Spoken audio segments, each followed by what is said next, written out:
All right. What is going on up here? Got screens coming out my yin-yang. I don't even know what that is. Anyway, we're live, I think. We've got an extra screen up in the corner that is coming out of absolutely nowhere. How can I shut that, close that? There you go.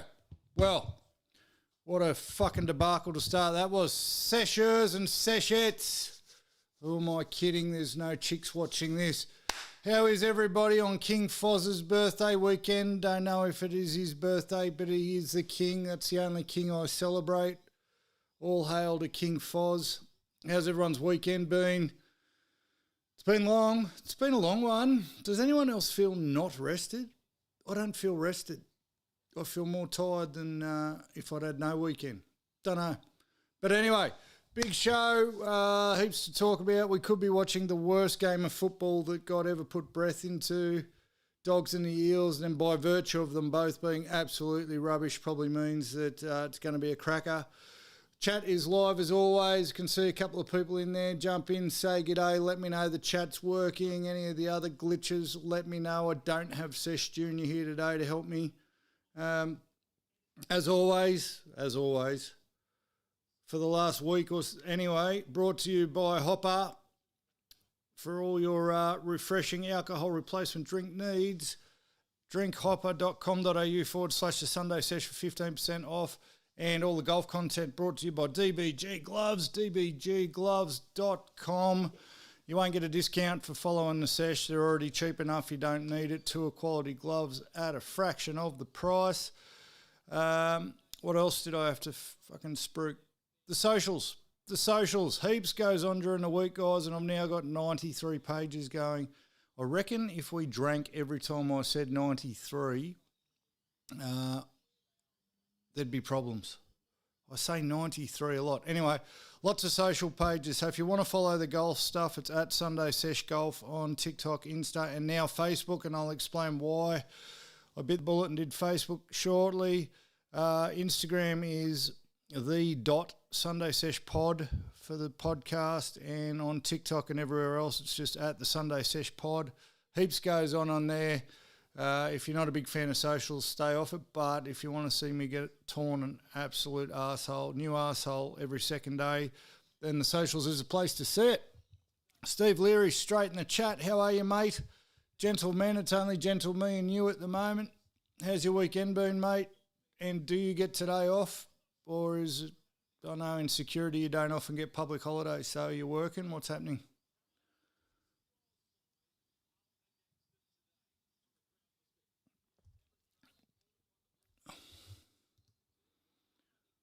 Sunday, Monday off, big man. Even on public holidays. Fuck, that's a rort.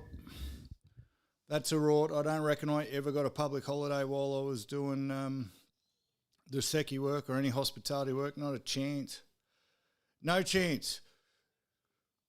Eels are about to run out, as always, Steve-O. Might just be me and you today. I don't know. Dazza was bitching and moaning in the comments last night about Queensland not having a... Well, actually, he wasn't bitching and moaning. Figure Daz out. He must have been on the Scotches again.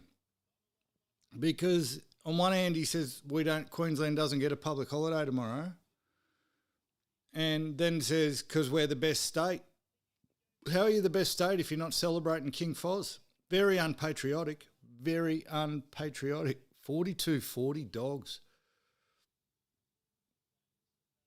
I can't believe we both got to sit here and go for the Dogs, Leary. That's a problem. Tips have been woeful again this week. We'll talk about that. Fair bit going on in golf. We'll have a big golf discussion. We'll talk about... Now, Leary, you got to keep me up to date. If I announce the Origin team before we get off here, you got to keep me up to date. But we'll have a go at not picking our teams, but we'll talk about our wish list. The Queensland team's already out. We'll spend 3 seconds talking about that. We'll do our wrap. There's Crichton, which should mean the Dogs lose. I feel like... Sorry, I didn't do my score. I feel like this is going to be a 12-8 game. Steve-O? 42-40 would mean they both can score points, and neither of them can. well, if anyone can score points, it's actually the Eels. I was very tempted to go the Eels. Not going to be shocked if the Eels get up. Not going to be shocked if the Eels get up. So anyway, Daz is carrying on about not having a public holiday, but Queensland being the best state. Fucking losers. Who knows who Quist Brown is or what state he's in. I put it on T today at golf. I put it on Terence today. I asked him, Dad, are you Quist Brown? Listen, he turned and walked away very fucking quickly. He turned and walked away very quickly. He could be Quist Brown. He could be Quist Brown. I don't reckon we're ever going to know. We've kicked off. So did we had the same tips, didn't we, Leary? You got me back into the milk. I'm fucking feuding with you. I'm feuding with you. And, hey, mate, did you play golf today?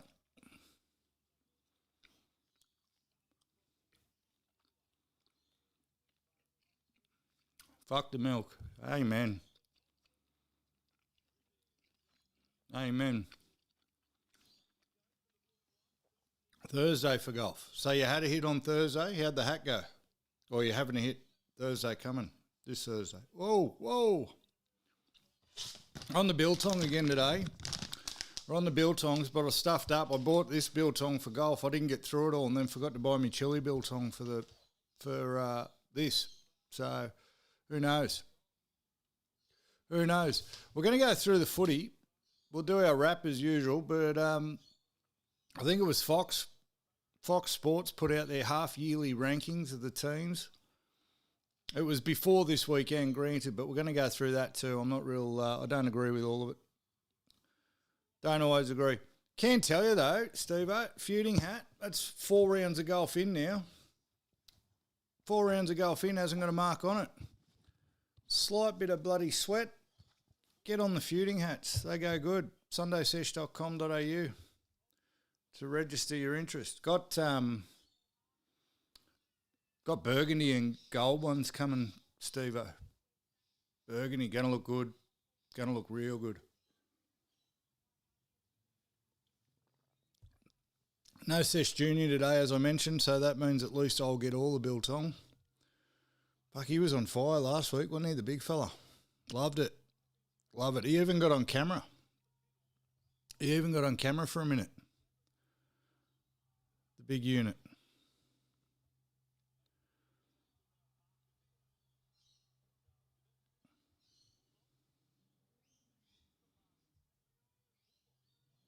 So, being the Foz birthday long weekend, I managed to sneak 2 games of golf in. And when I say sneak, didn't sneak. Probably should have tried to sneak a bit harder. I dodged a bullet. It doesn't look like Mrs. Sunday Sesh is listening, so I'll say it quickly. I dodged a huge bullet because she's in a cleaning mood. She's in a the house has gone to shit mood. We need to fix everything up this weekend. So, spending 8 hours on the golf course over 2 days, huge problems. But we survived. Interesting, the Dogs are going back with Connor Tracy at fullback after Carraz absolutely brained him last week. I thought that spelled the end for Connor Tracy, but clearly not.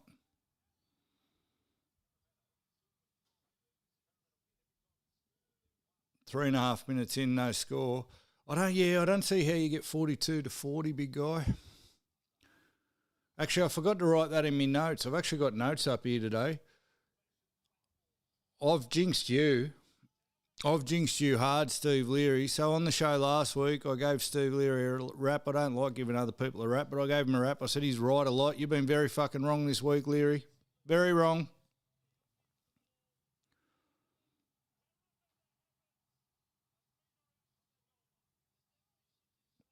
Very wrong. So I've put the mock on you like I put the mock on everything. I'm hoping I've reversed the curse with me Fozball hat purchase. Well, we beat South, so maybe, but I got a hold of the real Fozball hats. I got a hold of the real Fozball hat and bought one. So now I've spent $130 on 2 hats, which I don't have. I don't have either. I don't have either hat, but but I tried to reverse the curse by useless fucking Broncos. But everyone would have tipped the Broncos. But wrong about the milk. You were very wrong about the milk, mate. Unbelievable. Unbelievable. So, as usual, we'll start with the golf chat. Oh, just remember, people watching, the chat is live. Say hello to Steve Leary. So we've got 2 rounds in for the Foz birthday long weekend, my usual Sunday round, and I'll play it again today. No progress made. None. I only had 30. I broke the 33 cycle though yesterday. So I'd had 4 rounds in a row of 33 points. Yesterday I only had 30. So I broke the cycle, but not in a good way. And it was a shit one too, because I started off on fire. Started off really well. Normally I start shit and come home strong. Started off on fire, all went to shit. And then today played again and 33 points, back to 33. So now 5 out of 6 rounds, 33 points. Starting to know where I sit as a golfer, that's for sure.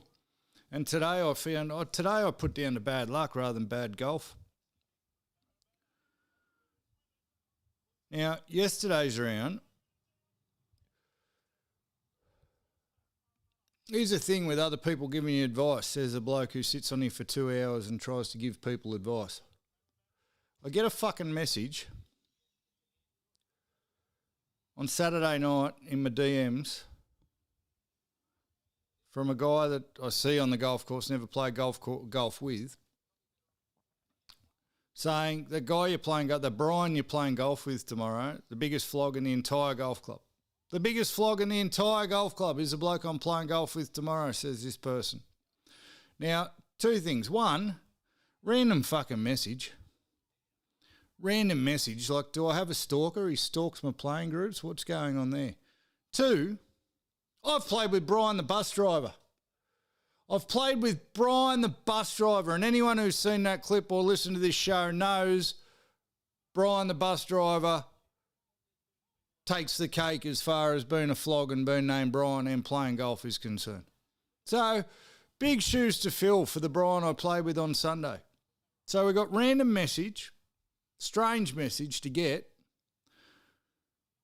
It seems weird to tip somebody off that you're going to go and play with a flog. But anyway, we'll run with it. So, I play golf with this Brian, the so-called biggest flog in the club. Good as gold. Good as gold. Not a drama. Older fella. Different generation of me for sure. The bloke's a 4 handicap, so can golf. Can golf. Very serious, I'll give him that. If there was anything floggish about him, he was very, very serious, and I thought I was in trouble early. So it didn't start off strong. Brian, number 2. 5-star Brian, I'm calling him. I'll explain why in a second. But commented on me very first shot. Oh, geez, you hit that a long way. Imagine if you'd had a full swing. I thought, oh, fuck, we got another commentator. There must be something in the name Brian that makes them think they need to give opinions on other people's golf swings. But anyway, and then on the first green, as he wasn't even close to being ready to putt, but as he was sort of getting close to being sort of ready to putt, I moved like 15 metres away. And he stepped back from his putt and looked at me like I'd just fucking thrown something at him while he was about to hit the ball.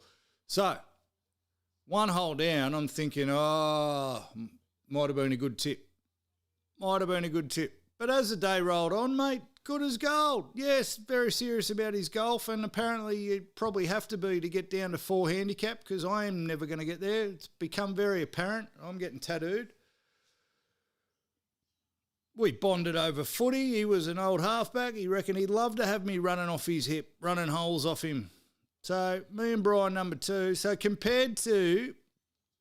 of all the Brians I've played golf with, which is 2, on a scale of 1 to Brian the bus driver being the word bad as it can get, this guy was 5 stars. This guy was number 1. So 5-star Brian. Big ups. But then the story gets stranger. I don't know if it's strange. Maybe I'm overthinking it. The same person who messaged me to tell me he's a flog last night messaged me to see if he was right. Said, how'd you go with Brian? So then I write back, nah, good as gold, rate him, and all I get back is, nah, he's a flog. So you message me to tell me the bloke's a flog, then so you've obviously stalked, which is weird, then you tell me, you message me to find out how I went, I tell you it went fine, you tell me nah. It's very interesting. It's very, very interesting. And I'm hoping it was a pocket dial, but there was actually a phone call before the message through Facebook. So we're ringing to talk about the guy who's a flog, who may or may not be a flog, wasn't a flog, 5-star Brian. Just seems like a weird opinion. Like, I guess it goes both ways, Leary. Like, you're saying, how dare you have an opinion? He's having an opinion, so... But it seems weird. Seems a bit strange to go through the group, see who I'm playing with, message me to tell me their opinion on someone I'm playing with. Don't know. Interesting one. Is it the kind of thing you tip someone to? I don't know. I guess, I don't know. Yeah, weird. Because I'm not, like, man, the bloke who messaged me, we're not fucking besties. We're not mates. We're not hanging out. If it was a mate, like if Gibbs had a message me and said, mate, keep your head down tomorrow, maybe. I don't know. Don't understand. But that was that, and 30 points. And that was all I really had to bitch about. Today, 33 points. Everyone isn't going to get along with everyone. Yeah, no, definitely. Do you reckon I'd get along with everyone, Steve-O? What do you reckon? What are the chances of me getting along with everyone? Buckley's a none. So anyway, today we go again, different crew. So Pineapple Challenge was on today. Pineapple Challenge was on today. And this is why you see, this is no chance. That's very not very nice, buddy. I reckon you'd be the same, mate, because of working in the hospitality, working as a bouncer, and all the jobs I've had being people jobs, I can cover a broad range of fucking personality types and adapt. I've long since grown up enough to not go, everyone's a dickhead. And if I think it, not fucking necessarily carry on like it. Because you got to be able to adapt and overcome. A real job, got to be able to adapt and overcome. You give everyone a go, but you know pretty quick if you're a dud. Yeah. And then you just make your... But here's where the growing up bit comes. You work out if you're a dud, and then you just move on, don't you? Like at golf, apart from getting on here and carrying on for a bit of a laugh, I just don't play with them again if they're a dud. I don't go around ringing people going, watch out, this guy's a flog, watch out, this guy's a flog. I don't warn the rest of the club. Everyone can make their own fucking mind up, can they?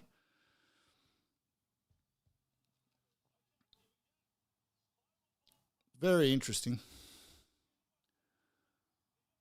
Very interesting.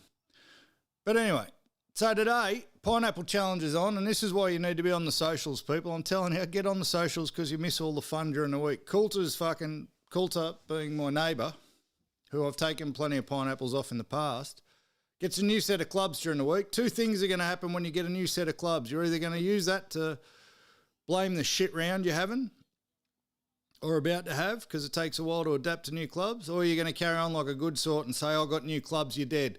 Guess which one Coulter did during the week?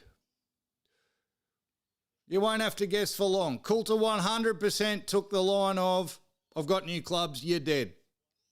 Not only did he say I was dead, he sends me a message of a $50 note saying, make sure you got a fresh one of these for the weekend. Good. Then, in the same conversation, says, you're going to have to give it to me at the halfway mark. I'll be that far ahead. So good on you. Then on to yesterday's video that I put up about my scorecard, just writes in the comments, 3 simple words, fuck you suck, which fair call, fuck you suck. But big call from a bloke who, one, doesn't beat me, 2, when he goes bad, goes very bad. 3 is playing me the next day for $50. So, and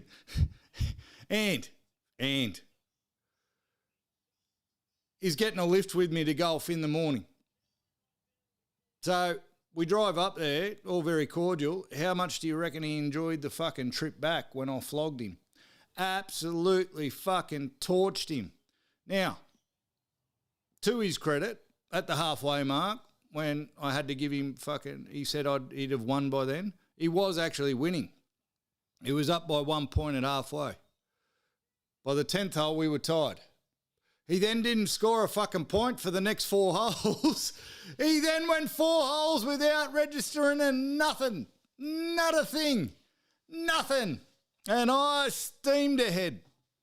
So he started, and it was a bit of reverse to what I'm usually on, what I'm usually doing. Usually I'm the one with the bigger handicap when the low handicap has challenged me for 50.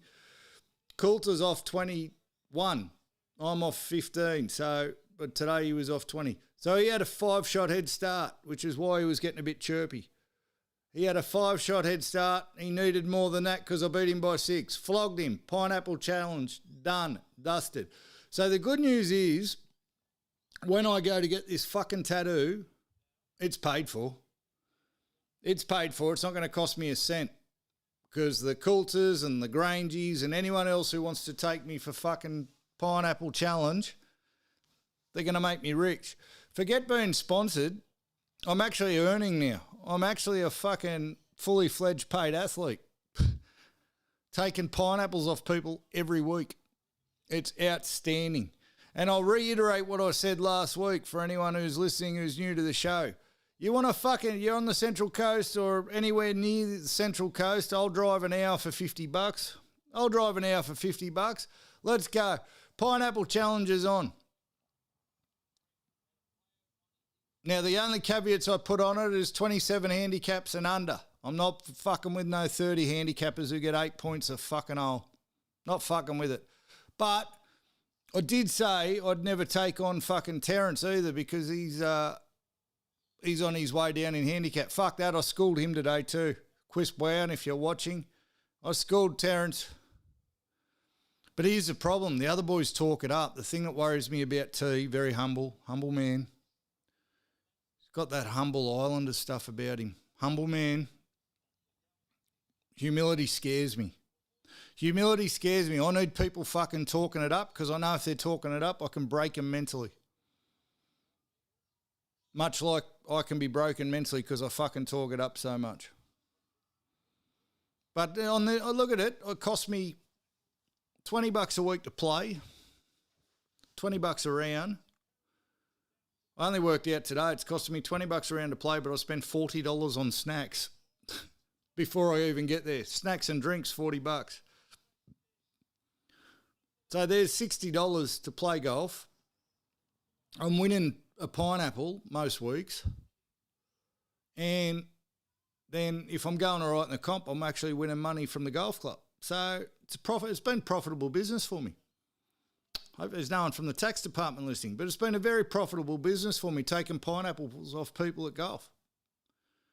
And before you ask, Steve Leary, there's no way I'm fucking pineapple challenging you, mate. Your handicap will be 59 when you get it, and you can't even have a 59 handicap, and I'm not fucking with that. I'm not fucking with it. Anyone 27 handicap and under who wants to crack at the pineapple challenge, please fucking reach out. I'll be more than happy to oblige. Let's go. Now, the second part to golf today, though, very interesting. Very, very interesting. So today, guys, the hopper of choice is a Sabro Hops one. The Sabro Hops one. Leary, I noticed you haven't ordered any yet. This one's got tropical fruit notes. We'll see how it goes. I haven't had one of these for a while, so... Sunday Sesh 15, if you don't want to use the link for Hopper, guys, Sunday Sesh 15 for your 15% off.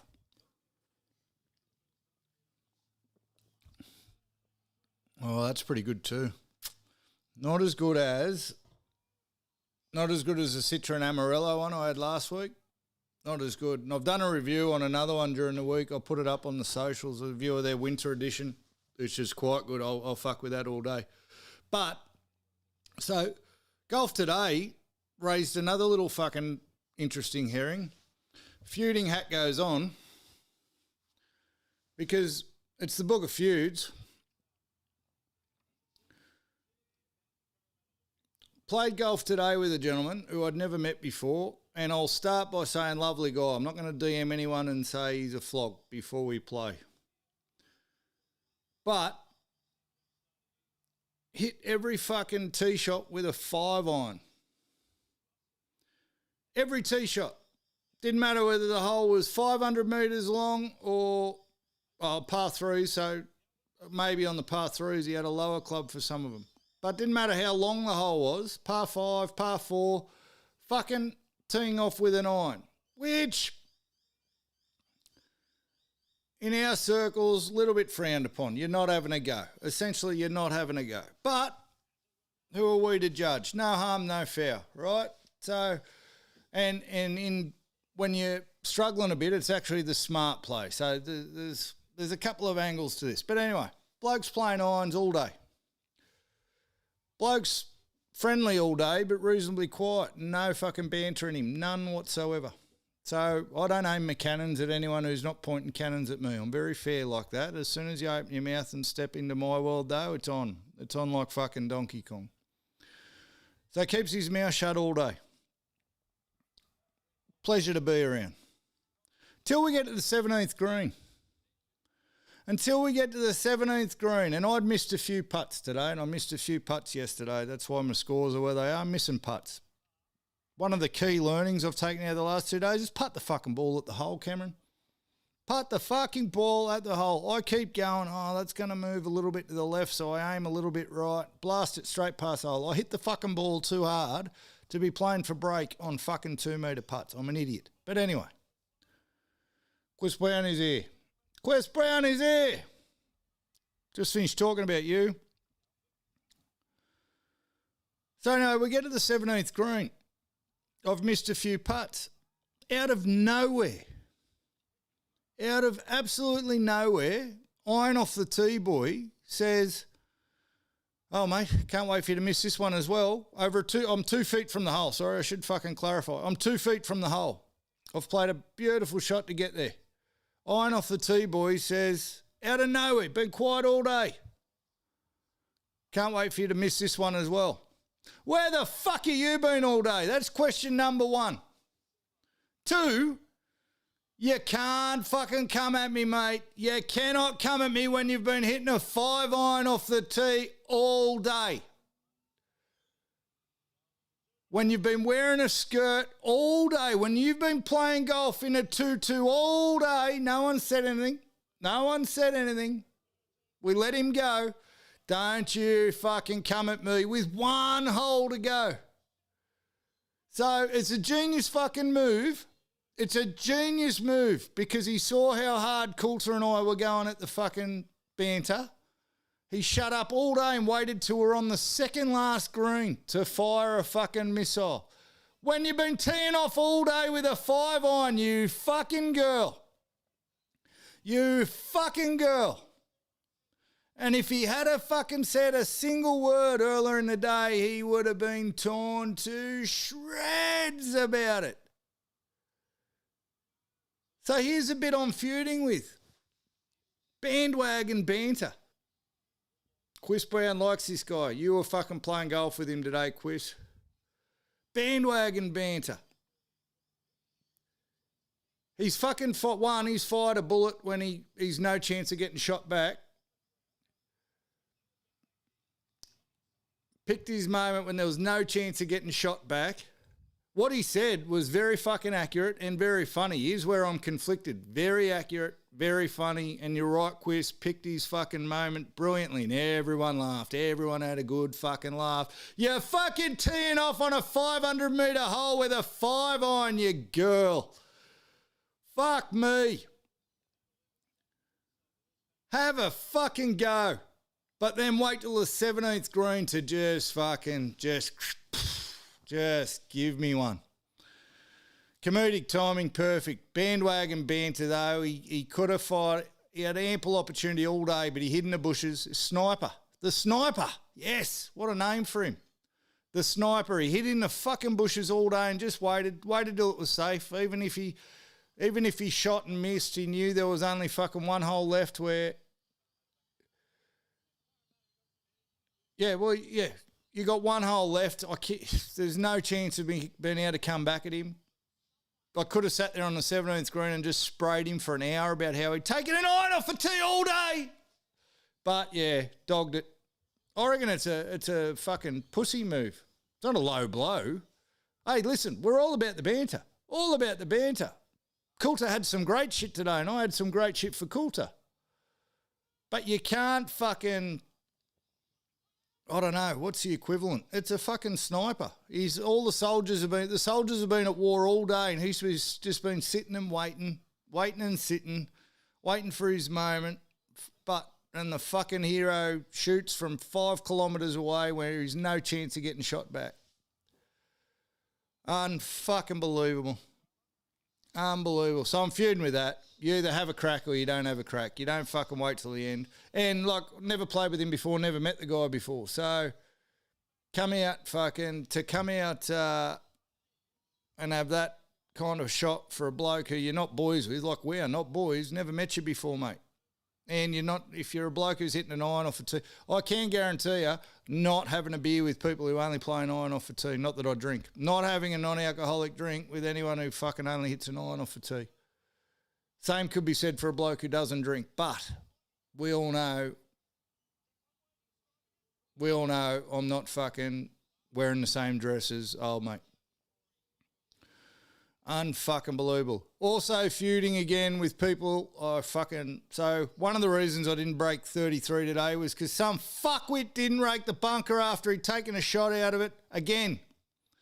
I want CCTV footage on every bunker and every golf course, and if anyone fucking walks out of it without raking their footprints away after they've hit the ball, I just want a laser to come out. I don't want that sniper to come out and just blow their fucking heads off. Golf is so fucking hard. And yes, logic would suggest just don't hit it in bunkers. Fuck that. I'm a great bunker player. I'm an elite bunker player, except when it's in your fucking footprint. So one of the double bogeys I had that I shouldn't have had was from a fucking bunker where I had someone size fucking 12, 6 inches deep with a ball in it. Fuck me, piss me off. Fuck. I was on a roll too. The other reason I only had 33 points is I did miss a 1 foot putt, which is why the sniper, he had me dead to rights. I missed a fucking 1 foot putt. I missed a putt from this far from the fucking hole on another. Fuck me. Fuck me.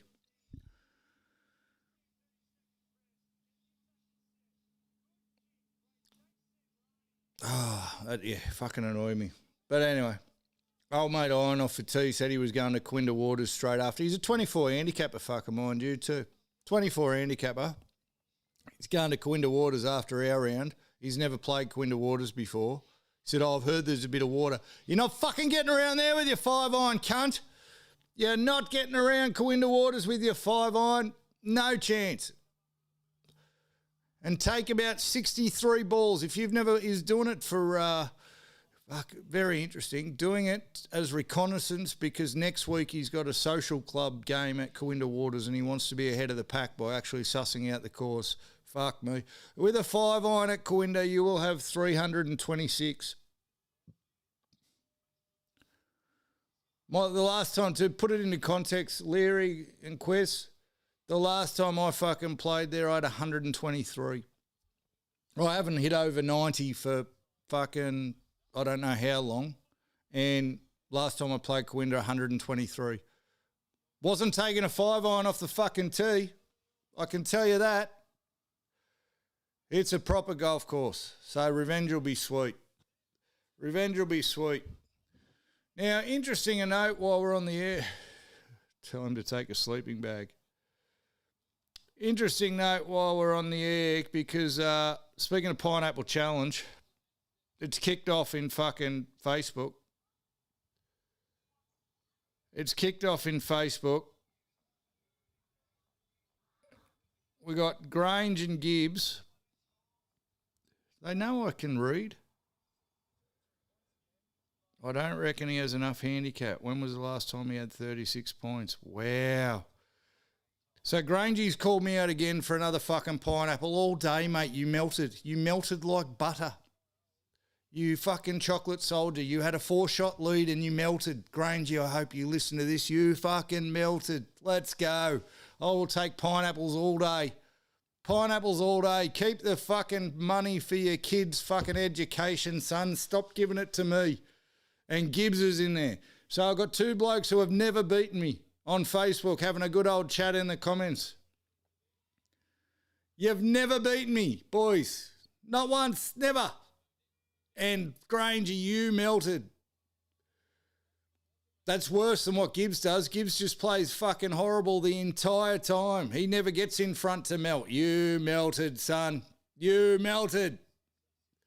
Got into your head. Got into your head. Fucking boys. This is good. This is good. See, this is... You can't fuck with humility. Humble people, they'll bring you unstuck all the fucking time. That's why I don't want to fuck with T. But these two clowns all day. All day.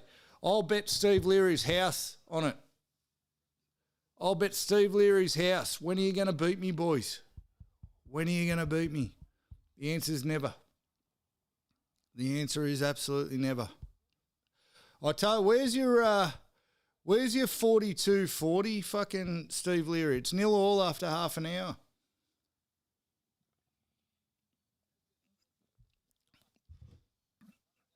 Unbelievable. Sorry I'm distracted, guys. I got to write back.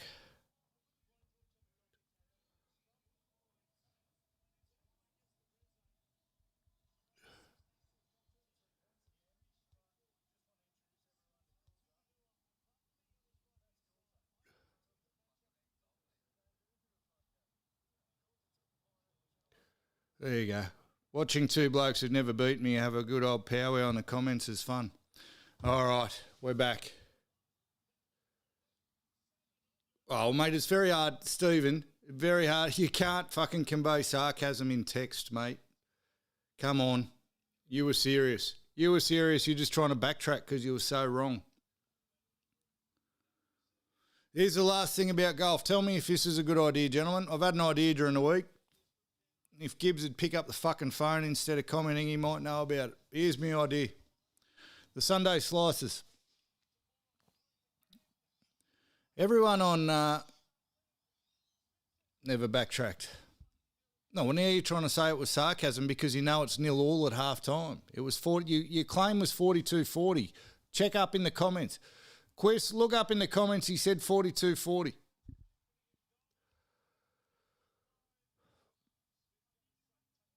Where was I? Oh, the Sunday Slices. So everyone who's got an Instagram page to do with golf calls himself a golf club, right? Everyone. Check all the pages. It's such and such golf club, such and such golf club. And I did the same with the slices, but I did it for a different reason because I'm trying to build a community, not just fucking post about golf, right? So I want to build a golf club. But it occurred to me during the week, should build a golf club. Should build a golf club. So I'm building a golf club. And what's going to happen is the Sunday Slices is actually going to be a golf club. We're going to run it through Facebook. It's going to be a private group on Facebook. And essentially, we're going to run competitions quarterly.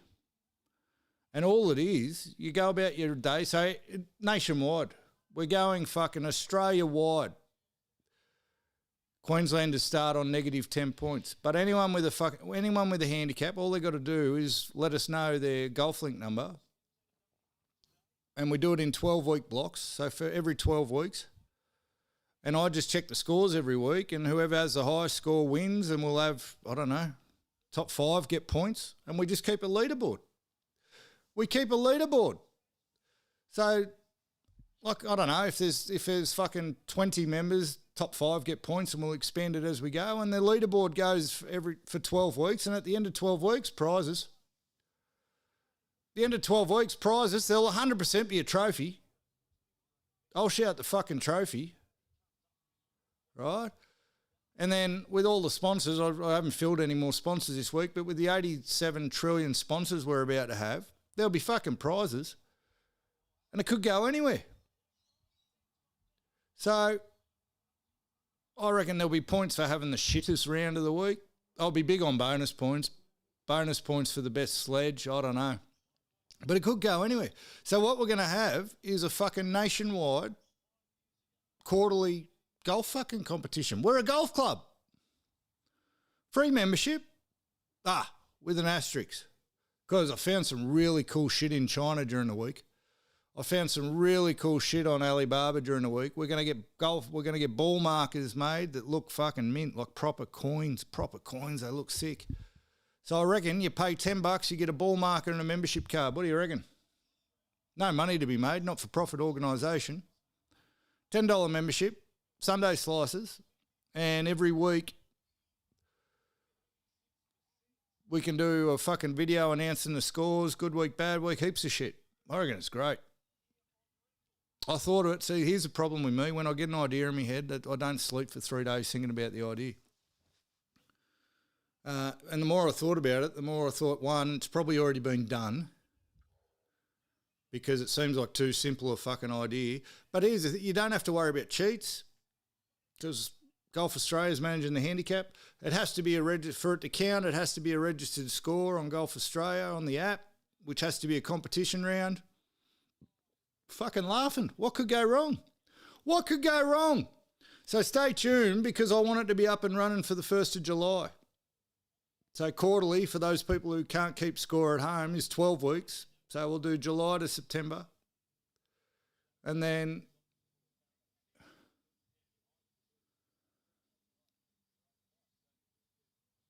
yeah, I could. Yeah. Well, the page will be open. People can put their own videos up. All of a sudden, we've got a golf community, don't we? Don't we, boys? Hey! Rule number 1, if you fucking take irons off a tee, you can fuck right off. Rule number 1. Rule number 1. I think it'd be cool. I think it'd be really cool getting into it. So, Leary, you got to get your handicap, mate. That's basically the long and the short of it. You got to get your handicap.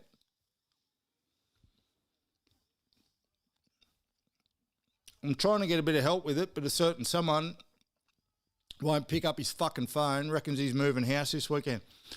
He's messaged me 3 times to say, sorry, I haven't called you back. I've been busy moving house. No problem. Moving house is shit. Don't get in the fucking comments and talk about my golf if you can't pick up the phone, Gibbs. Sit there fucking carrying on like a good sort with your medium-sized hands. Unbelievable. All right, 0-0. 3 minutes to go in the first half. Have I actually missed anything? Leary, have you been watching the footy? Have I missed anything? I don't think I've missed anything. What's the chances?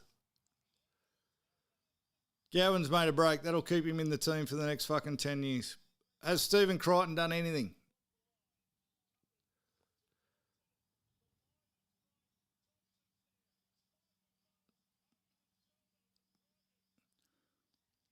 All right, so I just want to touch on quickly, a big week. I was thought today, what am I going to talk about? And then I remembered, of course, Foz got the job.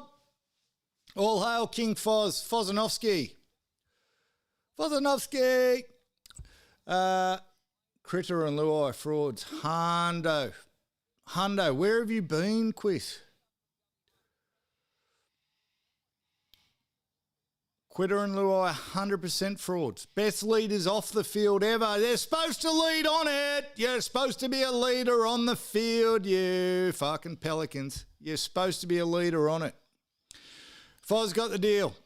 And happier for a bloke I've never met. Have I been? Rarely.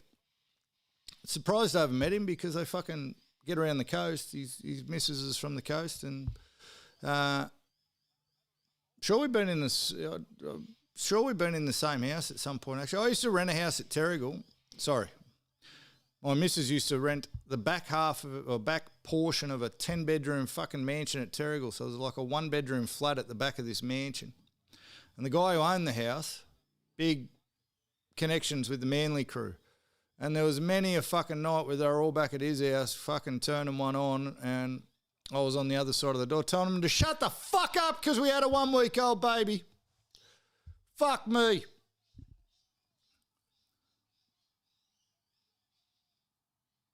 Para's in.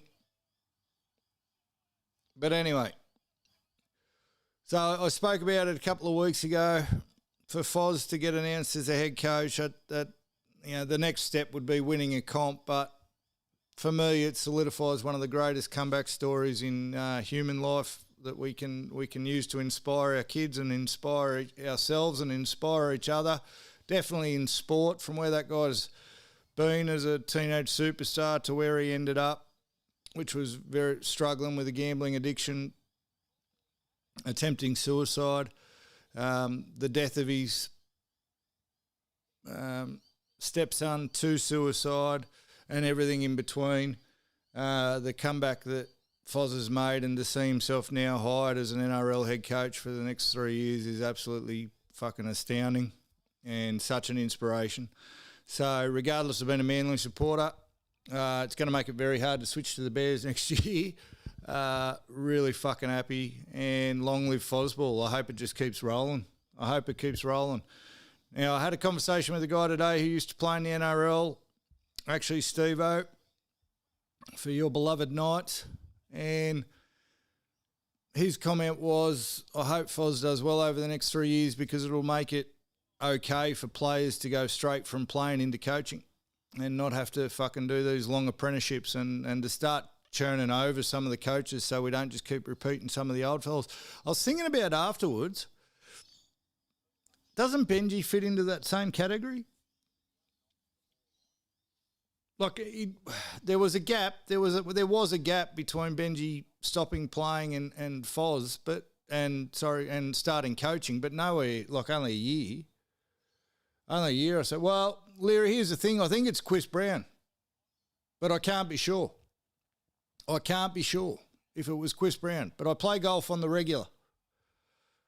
I play golf on the regular with this fella. I've mentioned him a million times on the podcast. It's probably Chris Brown. But yeah, I mean, yes.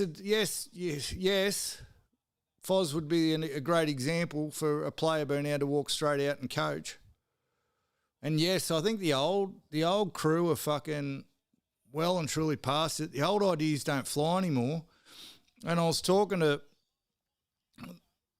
the fella at golf, and I said, it's no different to life. Like, even at business level, the recruiting I've got to do and the way you've got to interact with the fucking newer generations coming through now is so far removed from my generation. And I reckon it cuts off at sort of 35. Anyone under 35 is now of the new age where you're fucking walking on eggshells and you've got to be one of them and you've got to interact, and the gone are the days of the just fucking shut up and go to work and actually telling them what you think about them and their performance. And even, like I said I think Bennett's lost that edge now, and I've said it on here before, even Bennett doesn't have the aura that he once had. He can't control those South boys. He's got no control over them whatsoever. I don't give a fuck what they say. Their performance on the field tell a lot. And I think, he's losing a plot. So it's an interesting take that Foz is going to make it okay for other players to go straight into coaching. Maybe. How long was Fitzgibbon out of the game before he started coaching? Was that a long time between drinks?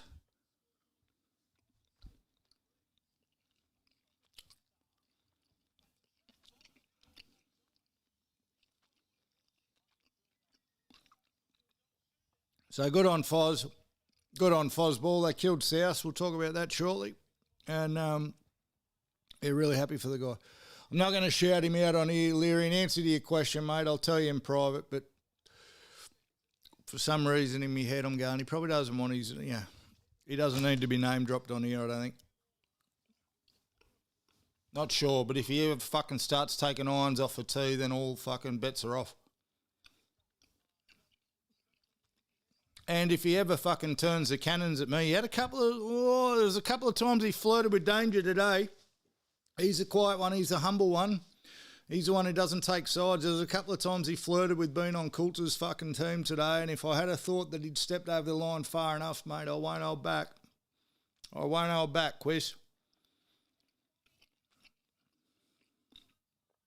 All right. Origin teams. So has the New South Wales team been picked yet? Who the fuck's calling me on a holiday Monday? Give me a break.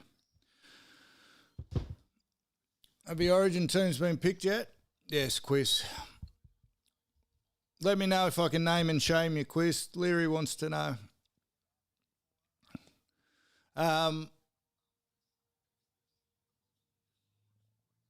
Origin. All right, here's what I think they should do. Let me know if you disagree. Well, they won't do, because if all the changes I want, they're going to have to change half the team. First one, centres. Latrell can't play again. Crichton can't be picked again. They're mad if they do. I want Kohler to move to centre because that's his preferred position. Casey McLean to the wing. All those in favour?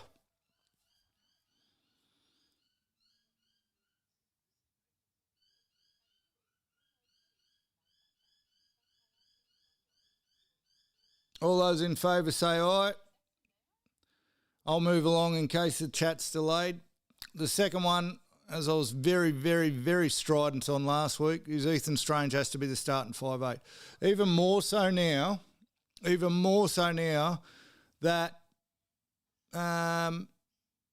Moses hasn't fucking played for 2 weeks. They're absolutely insane if they start Moses. Absolutely insane. So Ethan Strange has to be the... No, Quiz. What about fucking Kohler to centre and McLean to wing, Quiz? We don't fucking need Moses back. Imagine Moses going straight from playing into coaching. That whiny bitch. My God.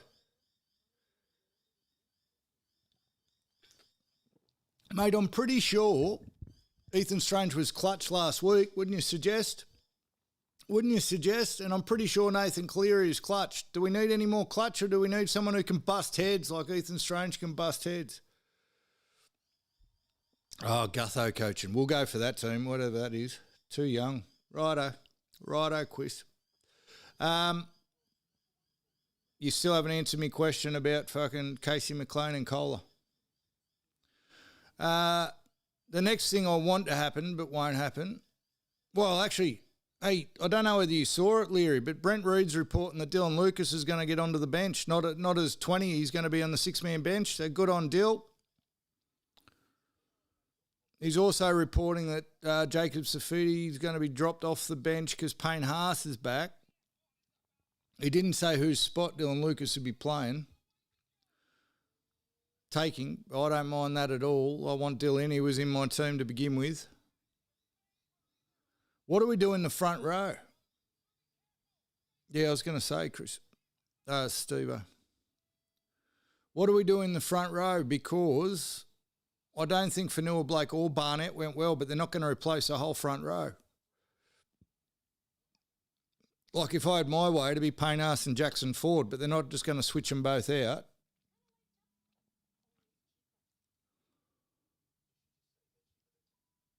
So Crichton goes, Kohler to centre, Casey McLean to that wing. Strange stays 5'8", please, for the love of God. Start Isaiah Yeo at prop and start Cameron Murray. Cameron Murray should start at lock. Appy will be hooker. Well, Appy not over Robbo. I think Robson went all right. Appy comes on as the replacement hooker for Brayley. Yeah, that was one of them. That's one I'd have for sure. One thing I fucking got to give me the shits with Brent Reed's article. It said Reece Robson, Victor Radley and James Tedesco all are going to hold their place because of their significant contributions in game one. If Teddy doesn't catch that fucking ball, He's had one of the worst Origin performances in the history of Origin, hasn't he? I want fucking Dylan Edwards. I'm sorry, I said I was happy with Teddy as the fucking the first fullback because he was better in attack. He fucking ruined our attack. He ruined our attack. He ruined our attack, Teddy. He made a significant contribution to bombing 6 tries. That's what he did. Put Dylan Edwards in fullback, please, but they won't. So I want Edwards in fullback. All those in favour say aye. We got to remember, we may as well pick a new team. We were going to lose that by 50. There's no point saying, they build combinations and we can't make too many changes. Fucking scrap it and start again, including the coach, but we're not going to go back there. Scrap it and start again. Clutch, Teddy. Yeah, clutch. He had to clutch at it 4 times. Yeah, that's all he did. Listen, I think I said this on here last week or the week before. I played in a lot of grand finals. I didn't play good in not a single one of them, but I scored the winning try in 4 of them. And everyone forgot how shit I played. I was a fucking hero because I scored the winning try 4 times. Everyone forgot about how shit I was for the rest of the game. That's all Teddy's done. Everyone's forgotten that he was fucking garbage. Absolute garbage.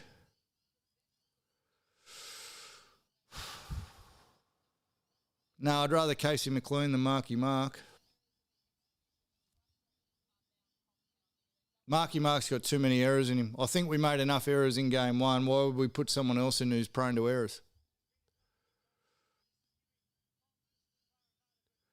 Now, as soon as this game's over, they're going to announce the team, and it's not going to be anything that we talk about, so I don't want to get too upset about it. The one thing is Ethan Strange, mate. That'll fucking do my head in.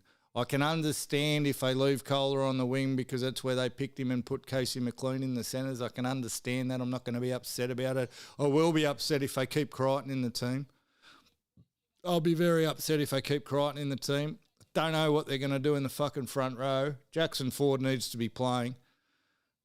Jackson Ford needs a game.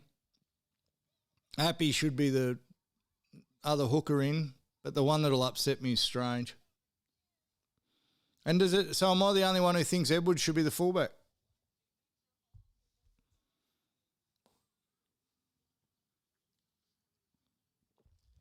Am I the only one? Can't be. Can't be. So Queensland, we'll talk about them for 3 seconds. They took Ezra Mam out and put Reece Walsh in. End of Queensland discussion.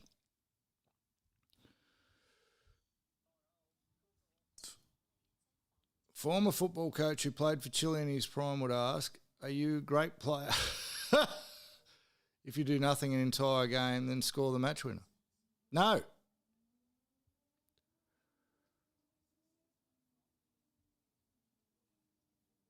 No, I don't think so.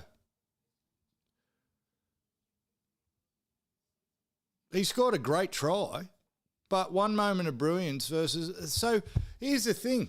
If you want to... We just mentioned Reece Walsh for 3 seconds. Everyone talks about him being rocks and diamonds, or used to, right? The big knock on him was, yeah, he does flashy things, but he fucks up a lot. Teddy fucked up that entire game except for that try. Except for that try. Dylan Edwards doesn't get in the road. He ruined our attack, Teddy. That's the thing. You could see it at the game. Look, you can't tell a lot when you're actually at the game, especially sitting down low. That's how obvious it was that Teddy was getting in the way of everything. I could tell from fucking ground level. Ridiculous. Fletcher Sharp, fullback. Fletcher Sharp was the other one that should have been on the bench that wasn't, but I'm happy that they're giving Dylan Lucas a game. Fletcher Sharp, baby. Love that guy. Love that guy. What else did I want to fucking touch on before we do the wrap? Oh, the half-yearly rankings. Be there in 2 seconds. Phone is going off its head.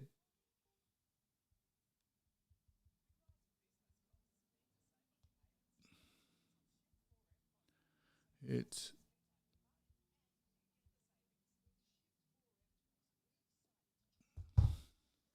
Anyone else? Any other fucking thoughts on Origin? We're not going to get our way because Laura's a goose.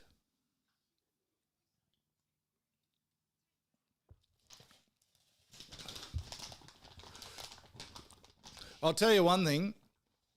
I'll have the knives out for me if we win game 2. What do I give a fuck? We've won the series if we win game 2. And that doesn't mean Laurie can fucking coach. We fucking got handed it in game 1.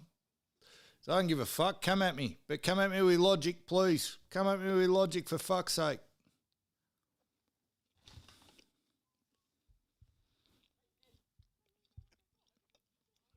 All right, so during the week,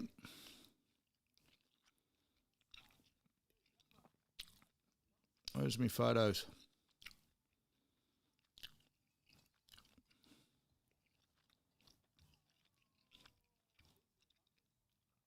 I think it was Fox that came out with their report card for the half-yearly report card, right?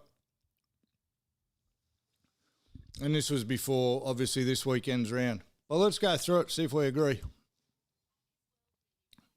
Broncos, C-.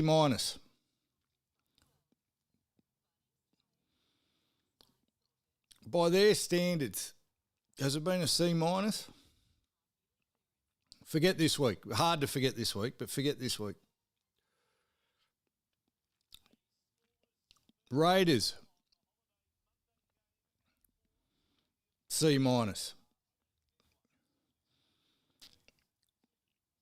I don't know. It looks like D. So for context, it looks like D's the lowest this goes.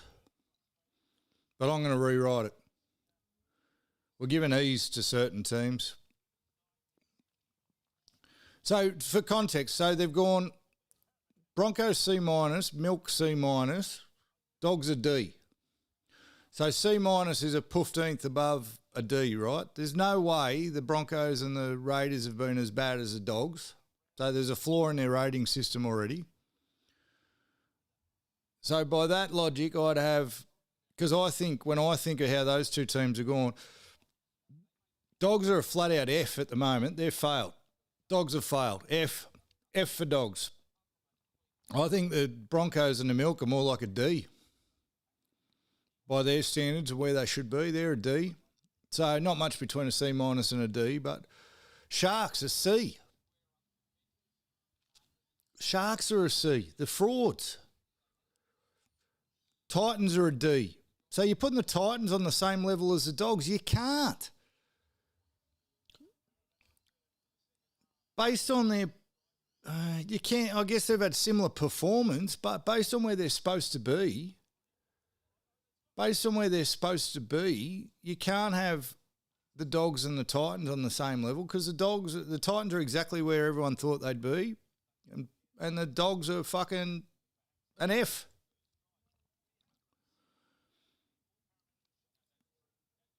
The Sharks nearly got rolled by the Dragons on the weekend. I know we can't talk about that, but I've said my piece on the Sharks enough. They're fucking frauds. And then Melbourne gets a C-. Melbourne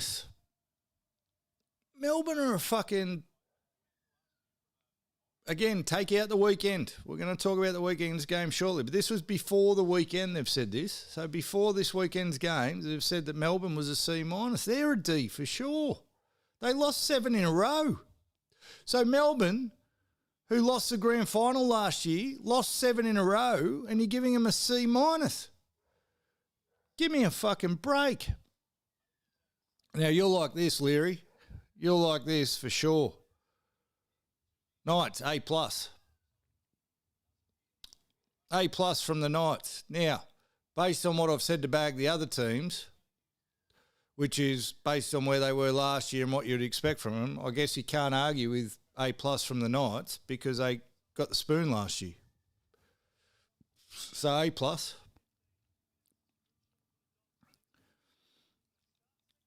And then they've given Manly an A. Sea Eagles an A.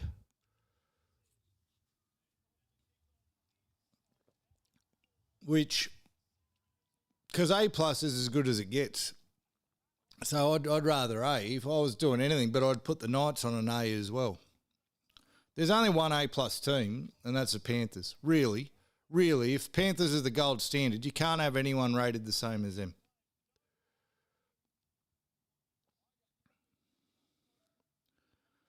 Dolphins are B+. See, I feel like the Dolphins are more of a C. Dolphins are, if C's bang average, that's Dolphins. As soon as you go B, you're starting to go, they're going good. I'll go C for the Dolphins. And then they've given the Cows a B+. I don't mind it. A-. And I'll explain why in a second. They've given the Eels a D. I think the Eels are an F down with the Dogs based on where they should have been going.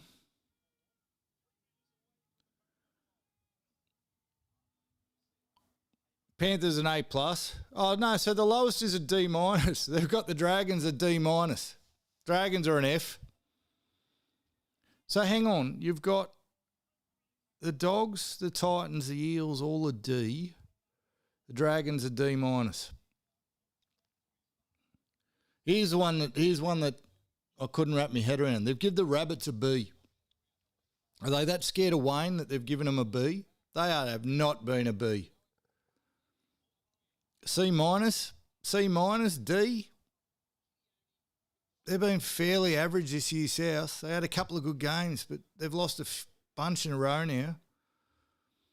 And here's the other one I don't like. I'd fucking say, yeah, this is where they got me. They got me at the end.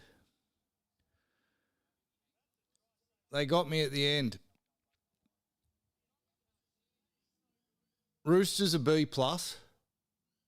Roosters a B+. Forget the ladder for a second. They're very fraudulent, the Roosters.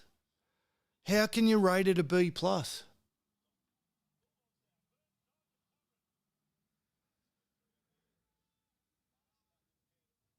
Sports psychology is universal. What are you talking about? I've lost yous.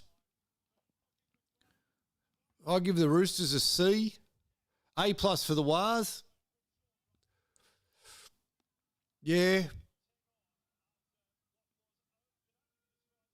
I think the Panthers, they need to have God status, which is the Panthers, and then you can give the Wars A+, and then you can have Manly and the Knights on A's. I think the Wars are a level above Manly and the Knights, and I think they're a level below the Panthers. Fair?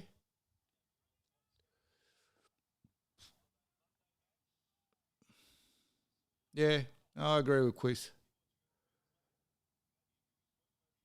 And then they've given the Tigers a B-, which was before this weekend. Now, here's the reason some of those fucking things are no good. When you look at the ladder, the Roosters have had 2 buys. So, where is it?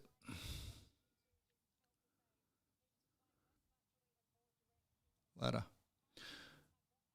So Penrith only had 1 bye. Penrith are on 26 points, right? They've only had 1 bye. The Wars are on 22 points, but they've had 2 buys. So that means they should be on 18, really. If you took it all out, bye adjusted, Wars are on 18. Roosters are on 20, but they've had 2 buys, so they should be on 16. And if it was bye adjusted, the Roosters would be on the same amount of points as Manly, who have only had 1 bye and are on 18. The Dolphins are in 5th, but they've had 2 buys, so they should only be on 14 points, which would put them out of the 8. The Knights have only had 1 bye, and they're on 18 points, so they'd be on 16. So they'd be up the top. They'd be further up the top of the ladder.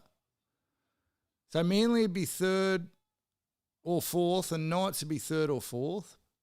South are on 16 points, but have had 2 buys. So they'd only be on 12. South would be down in 12th or 13th fucking place. North Queensland, this is why I think North Queensland are a bit better than a B+. I'd nearly give them an A. They're on 16 points with no buys. So you give them the buys that the Roosters have had, they're tied with the Roosters for points. But they're in 9th. So North Queensland's won 8 games, South have won 6, but South are above them on the ladder. Here's teams that have won less games than North Queensland. South, Cronulla, Dolphins, all above them on the ladder.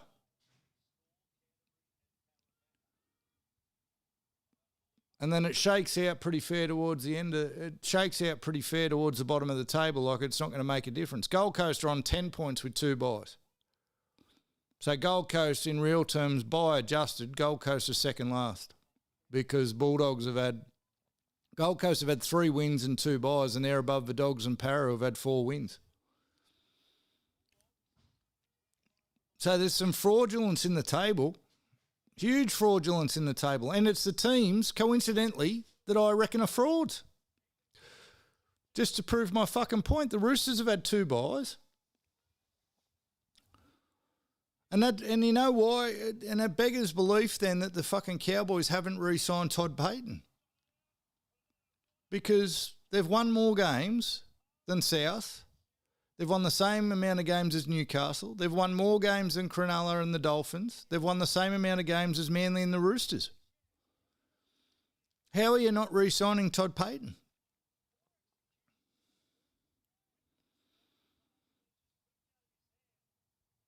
New energy needed for the Cows. Interesting. They're playing well this year though, brother. They're playing well this year. New energy, a few new roster positions maybe. I don't know why. I'm a big fan of Todd Payten because I'm a culture guy. I know why. What he did with the Warriors in a very short stint that he had him, and then when he first got to the Cows, I'm big on that stuff. I'm a sucker for it. That's why I love Madge.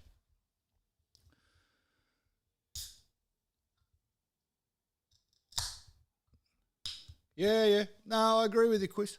At the start of the year, mate, I was filthy on the Cows. At the start of the year, I had the Cows really struggling. The only reason I put them higher on the ladder, than a couple of teams only because of Scott Drinky. I love him. Love the Drinky. Love the guy. Not because I thought they were going to. It was a completely, and I said it, I'm on the record on this show of saying it was a completely emotional prediction. And I didn't have them high, but I had them above. I think I had the Cows above Manly. Yeah, can't remember. I had the Cows above the Knights. And it was all because of fucking Drinky. They have been underperforming for years. You're 100% right. But have they turned it around this year? That's my only question. Has he found whatever he was getting wrong, Payten, has he found it? Because they seem to be responding most weeks, but then they have a week where they're back to the fucking old Cowboys, don't they? That's my only thing about it. And then who do you fucking bring in? Because they're talking about bringing Dean Young in. Give me a break. They're saying there's improvement in the fucking Dragons. Is there? They were disgusting in the second half yesterday. No, I'm not on the Dolphins yet, Steve, because they beat the Cowboys, who are too inconsistent. I don't say. Here's the problem. So I'm talking out both sides of my mouth. I've said everything I just said about the Cows and Todd Payten, but I don't trust them as a form guide because, like a few teams this year, they're 2 different teams every week. The teams that are impossible to fucking tip with any confidence this year are the Roosters, the Dolphins, the Sharks, the Cowboys. And Canberra. Yeah, Canberra. Yeah, I got that right. Canberra, Cowboys, Sharks, Dolphins, Roosters. Every week if I tip them, I've got no fucking confidence whatsoever, unless they're playing the Dragons.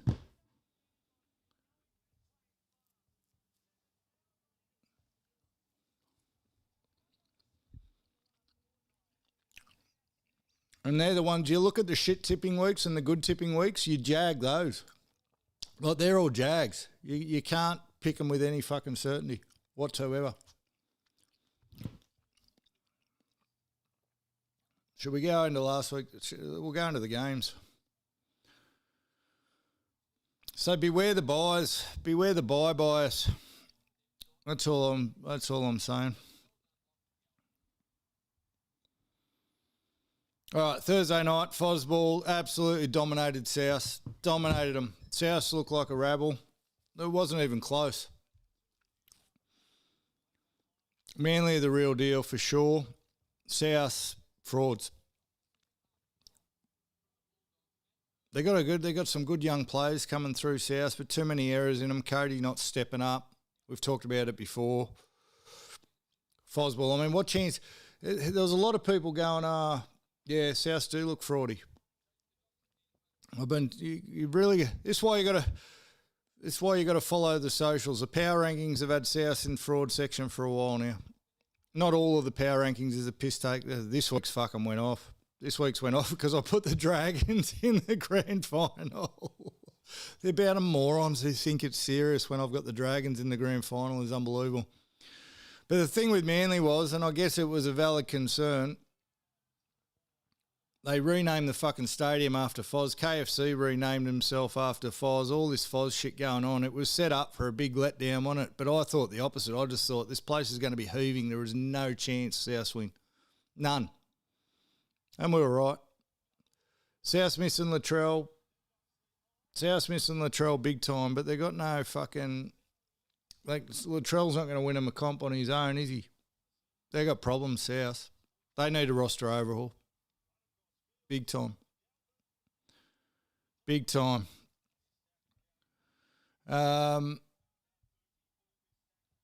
Fuck you. Your Knights, Stephen Leary. Your Knights, Stephen Leary. Oh, Crichton. Please don't be enough to get into fucking Origin with that. Although, if we're using the Teddy rule, if we're using Chris Brown's Teddy rule, he caught a ball and scored a try, he must be in Origin. He must be in Origin now. He caught a ball and scored a try.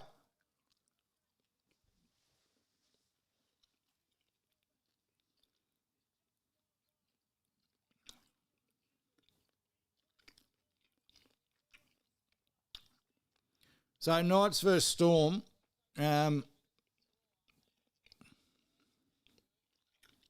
Where was I for that? I think I was watching that one. Yeah. Back and forth, good game of footy. I hate to say it, I'm going to get struck by lightning, but the Grubs are back, aren't they? The Grubs are back. I know, Steve, they had some dodgy calls, mate, and there was some bullshit. Knights still made too many mistakes. My state.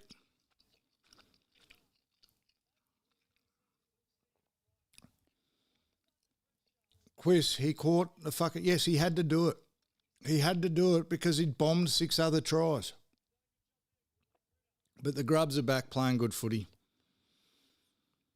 Still a big ask for him to make the 8. But I believe the Knights are the real deal. They played real good footy, Leary. Real good footy. You'd have to agree. Some of the stuff you were texting me about blowing up, mate, come on. We've got to be tougher than that. They pushed him over. Come on. Can't be like that. Can't be like that. Too many errors in the Knights, though. It's going to be weird. It's going to be funny with the Knights. That's why I got them a tier below.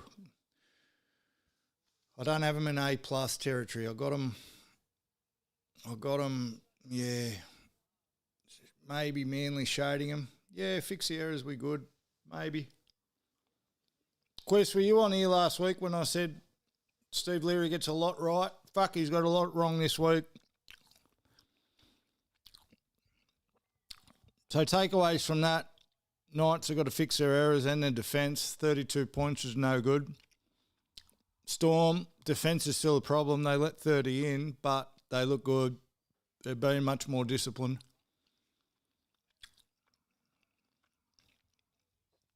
We didn't get this next fucking one right, Chris. He talked me back into the milk. He talked me back into the milk after I read Pendham. And what did they dish up? What did they dish up? Yeah, it's not the tips you got wrong. It's the ones you got wrong, Leary. It's not the amount of tips you got wrong. It's the fucking quality of them. You talked me back into the milk. How? And by my own logic, with the Roosters being frauds, they were due. They played shocking the week before, so they were going to play good. That's fucking my own logic. I'm the one who wrote the algorithm and I'm going against my own algorithm. Fuck me. I've red penned, and we spoke about this the other week, how stupid I am because I say all the right things and then I do the opposite. The reason I can't sink a putt is because I spend 5 minutes lining the fucking ball up and I'm very confident that I've got the ball pointed in the right direction. Then I stand over the ball and I go, nah, I've lined that up wrong, and I hit it somewhere else. I'm so sick of getting fucking talked into bullshit. And Leary's talked me back into the milk. Who are they? Frauds. They're fucking frauds. Milk are done. Red pens come back out. I'm scratching off the liquid paper. He doesn't have to fucking sell leaky houses, Quist, because if the Knights make the 8, I've got to give him my leaky house. Needs a new roof, by the way, Leary. We found that out during the week. Thanks for coming. And I was going to get it fixed, but I'm not now, so it's not going to be my fucking house anymore. I'm not talking ceiling now either. I'm talking the whole roof's buggered. They fucking got up in the roof and took photos. It's supposed to be dark in there. It wasn't dark in there. There was a lot of sun in my roof. Unfucking believable. Unbelievable. Nothing like, and because you're getting a big house, Leary, it's not a fucking, the whole house is a sunroom. You know what it would be good for? If I stuck some fucking plants up in the attic, because the amount of sun it gets, it could grow. I wouldn't even have to hook up lights. And because of the size of my house, it's not a fucking small job. We're talking probably 40 grand for a new roof. Sesh Junior's out the back. Mate, you can leave your bike there and put it in later. Yeah, he's just listening. Sesh Junior's outside the garage door thinking I don't know he's there.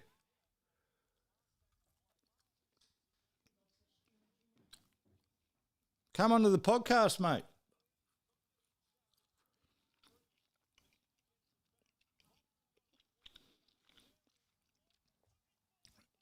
And I don't care how good the Roosters played. I don't trust them as far as I could throw them. Sorry, back to the game. Sorry, you got me disappointed about my roof. I don't trust the Roosters as far as you could throw them. There's no way they're premiership contenders. None. Nothing. I don't rate the Raiders as form guide. They're going, oh, geez, the Roosters are good. They're back. You can't rate the Raiders as form guide. Well, if you bought a fucking Aquist, Brown, I might be able to help pay for the roof. How about that?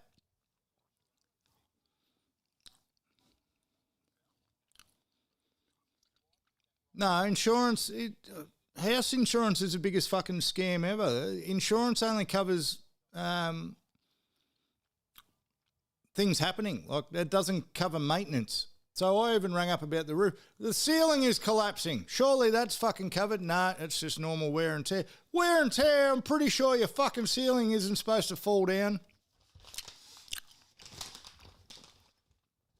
But if there was a weather event, or a fucking tree fell on it and I needed a new roof, but I got no trees. I can't even say a tree fell on it. It's just old tiles. Old tiles have become porous and starting to go. Problems. You'll bring a log.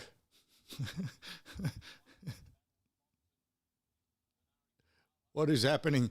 The greatest state in Australia. He's finally turned up from a hard day's work. Daz is back. Well, you turned up in good time, Daz, because we're about to talk about your spastic Cowboys.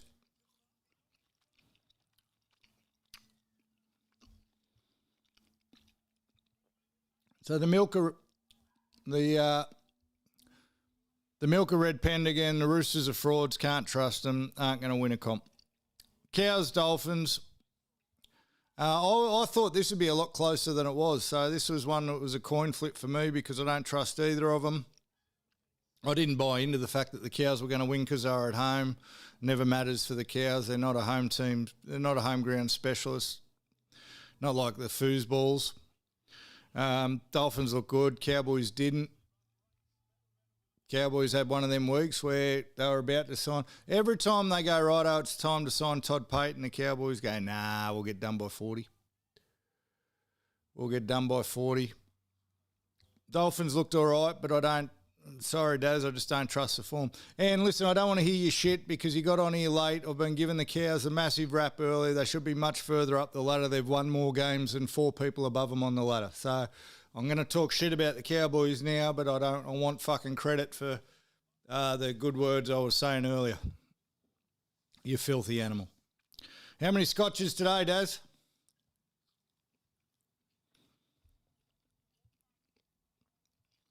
So Dolphins are looking all right, yeah? Dolphins are looking all right. I want to see more from them. I want to see them beat some good teams, like some... I know that doesn't sound very flattering to the Cowboys, but I want to see them beat some teams that are flying. I want to see them go up against the Wars and play strong. I know they already had a good game against Penrith once. That was earlier in the year. Want to see that again. Need a bit more convincing on the Dolphins, but they're trending in the right direction. Anyone got anything further to say about that game?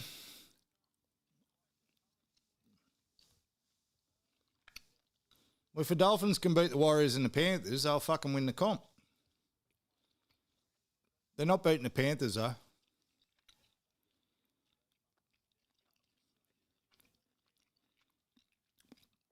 Righto, Broncos-Titans. Broncos-Titans, and in the same voice that I said Madge owns everyone, I'm going to say this. Madge owns nobody. What has fucking happened there? Oh, I'm so sad. I'm so sad. I'm so sad. I got world famous for the video I did on Madge owning everybody. We're only halfway through the fucking season. I've got to retract it all. They are gone. They're gone. So I've put a little bit of thought into this, and here's my thinking, because I know you're keen to hear it. They're a victim of what happened last year. So last year they could get behind as much as they wanted, and through a bit of luck, a bit of good management, and some fucking unbelievable footy from Reece Walsh, they'd come back and win. And they did it multiple times. But much like my golf game today, which had no luck, every time the ball hit the fucking tree branch, instead of it being pushed back out into the fairway, that's what happened to the Broncos last year. They kept hitting balls into the trees, and the trees kept spitting them back out onto the fairway. Then you get a day like today where every fucking tree I hit, the ball decided to stop on tree root underneath the fucking thing, can't hit the fucking thing. That's what's happening to the Broncos this year. They've run out of tree luck. And I reckon it hasn't clicked to them in their stupid fucking heads yet that they might be out of that luck, so they should stop getting behind by 20. They don't have enough care about the scoreboard to stay in front or keep it close. They're just like, we'll come back from this. We'll come back from this. We'll come back from this. What happens when the tree branch spits the golf ball the other way? You're fucked. I reckon at every point last week against the Dragons, they thought, no, we can come back. We can come back. We can come back. Until they couldn't. Until they ran out of time. The Titans, they did all the hard work to come back. They should never have got behind like they did, which was showed by how easy they came back. The thing that makes me right is how easy they come back. When they flick the switch, they're back, right? So that's what gives credence to what I'm saying here. They've got it in them. They haven't forgotten how to play footy. They're just playing with their food and getting beat. They're losing this year instead of last year they were getting kissed on the dick. So they do all the work last night because they go, fuck, I don't want to repeat it last week when we got beat by the Dragons. We can't get beat by the Dragons and the Titans 2 weeks in a row. They do all the work. They get back 3 minutes out. They kick a field goal. Then they fucking went straight back to sleep. Yes, Keanu Kinney scored a brilliant try. Not going to fucking great try. And I'm happy for the Titans. Don't get me wrong, because I'm the one who said Titans were going to start shit and come home strong. Well, the Titans are starting to play better footy, so I'll be right there too. You watch. Love being right. But they kick the fucking field goal. They're up by a point. Straight away, they put their fucking hands in their pockets again because they go, job done.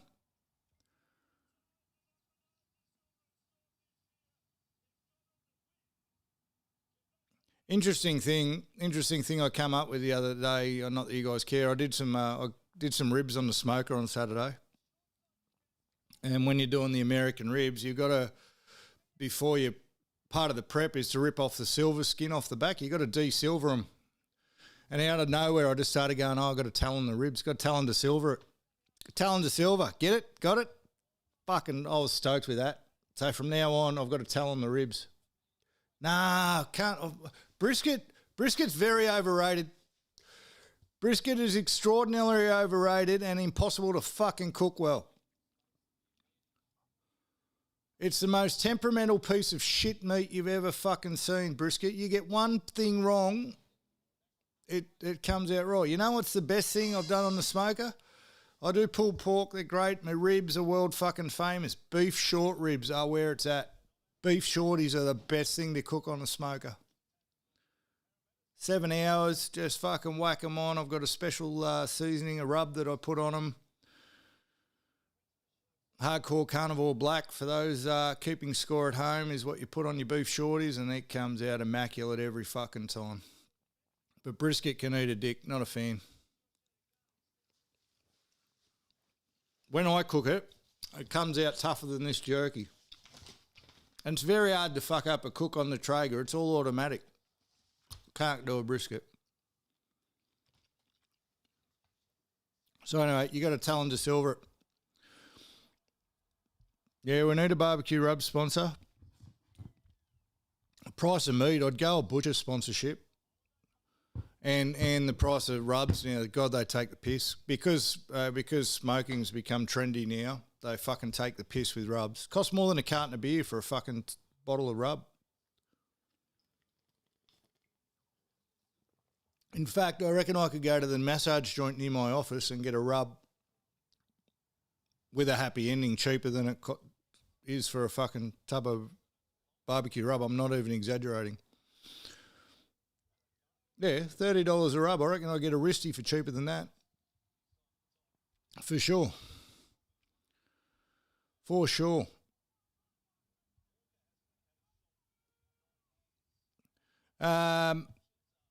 Yeah, so Matt Jones, nobody. Broncos are in a world of hurt. They're a victim of the shit that happened last year. Now, this is a stretch, but I'm prone to hyperbole. I played in a team that went undefeated for 2 years. And the second year, first year we were kind of new to winning, right? We'd been middle of the table and before that bottom of the table. The first year we were new to winning, so every game was like, fucking, we're on. Second year we were the Broncos. We just thought, didn't matter how far fucking behind we got or where we were in a game, we'll win.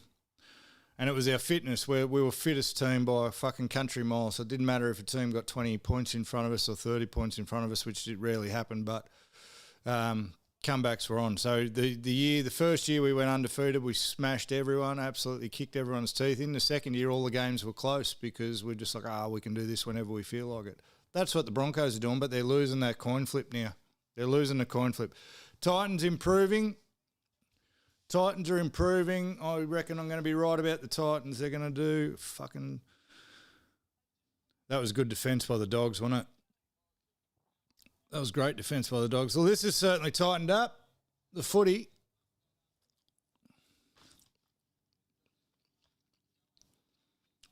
$12-10 Dogs.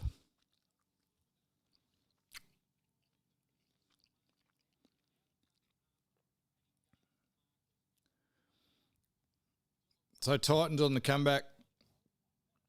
I reckon they'll finish mid-table. That's my pick from here on. Tigers, Panthers. Well, I couldn't believe, so I didn't watch this game. I sent Leary some photos of where I was. I was in the most unbelievable fucking Airbnb at a 50th birthday party yesterday while this game was on. Overlooking Copacabana Beach, watching the whales. There were most of Triple M, which I was listening to on the way out, were tipping the Tigers. People who should know a lot better were tipping the Tigers. There was no way the Tigers were going to win. People need to fucking keep the Panthers' name out their mouth. They are so far above everyone still, and they're not getting the respect. It does my fucking head in. Like, I don't know what people are thinking. What indication did we have that the Tigers could possibly beat the Panthers? What indication? The Panthers team that didn't play a single Origin player the week before and beat the Wars in a fucking great game of football, but beat a full-strength Wars. What indication did we have that they could possibly lose to the Tigers? And there was people in the fucking media tipping the Tigers and coming up with all these fucking great reasons. And, yeah, I checked the score after 20 minutes. It was already 30-0. Fucking say less. Say less.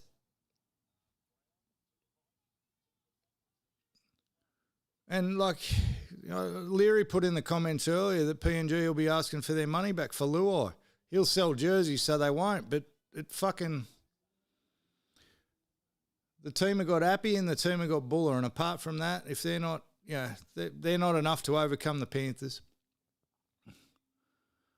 And I don't think, look, I think it puts the Tigers back on the level of, fuck, where do you have the Tigers in? What tier do you have the Tigers on? They're not on, do we agree that the Tigers aren't on the Eels, the Bulldogs and the Dragons tier? Do we agree with that? The next tier you'd have... who's the next tier? The Titans, the Rabbits,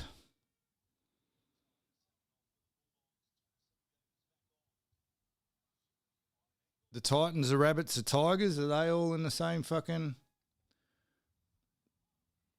Does that all sound pretty familiar?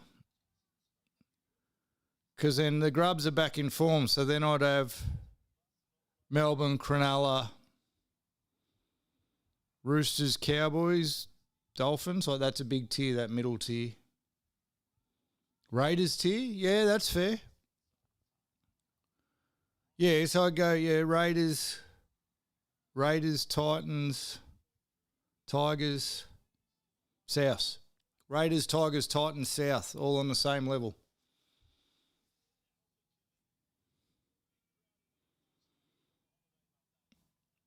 And we've already agreed Melbourne, Penrith's top tier. I don't care whether we agree. Then I've got the Warriors slightly on their own level as well. Then Manly, Newcastle. Then under that, you've got Roosters, Dolphins, Sharks, Cowboys, Melbourne. I reckon that sounds pretty good if I was to tier it. Can someone write that fucking down? I'll forget. That's good. That'll make a good graphic. It'd actually be the power rankings, you idiot, that you're doing tomorrow.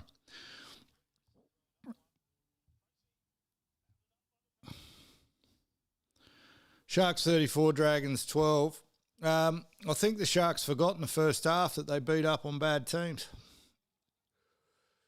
God, I loved it. Wouldn't have been great if the Dragons had knocked off the Frauds. But again, listening to it on radio, I didn't watch it.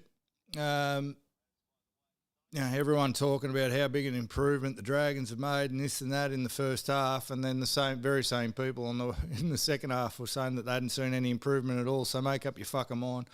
Dean Young, who's going to employ him? The Cowboys. Like, the Cowboys, is that who's going to employ him? He's done himself. He's going to have to take a spell now. And the Sharks, you don't read any form guide against... the Sharks can't put 80 minutes together. They're a 40-minute football team. And can you write him off because of what he inherited? Mate, what did Foz inherit? Am I going to get away with that comparison? Surely you don't let me get away with that. I guess the thing is, Leary, you're right. I guess the thing is they haven't fucking improved at all. And the players haven't really responded to him. He's a defensive coach. The defence hasn't improved. It's improved for sets. Like they go through like 5-minute phases where you go, fuck, they defended well there, but then the rest happens. I just don't know. Like, it's probably not fair to write him off because of what he inherited, but they will. You could run past Gutho. But I've already taken that crown. I've already put it out to the people if I could do Gutho over 20.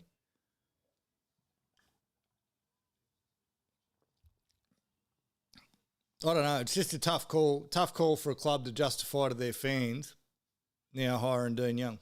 And your logic is sound. Like you take, it shouldn't even be on his resume. Imagine he puts his resume in. Like I have people put resumes in all the time for our work, and there's just a couple of years missing. And you go,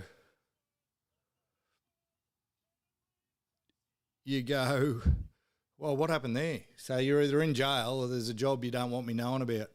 I reckon Dean Young, it's going to say assistant coach, here. There won't even be an NRL head coach job listed on his resume. That'd be the smart play. Just see if someone forgets.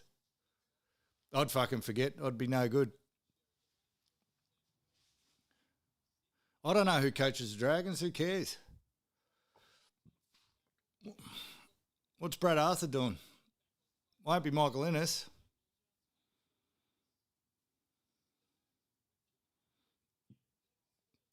And that might play into it as well. Steve-O, he came in so strong. He fucked Innes off. He put Cade Reed in. He fucked Kyle Flanagan off straight away. Made all those big, bold fucking calls. None of it worked. So you can say, the team he inherited, but he didn't come in and just run with what he had. He made significant changes. Yeah, Ben Hornby. I forgot about him.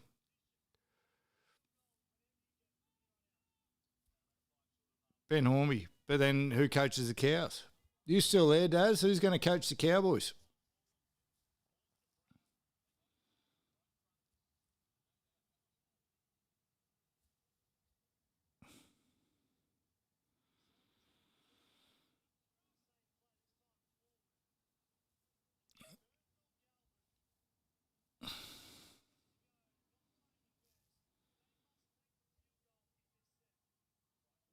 Well, if you listen to Chris Brown, who used to coach Chile, he reckons they need a new voice up there.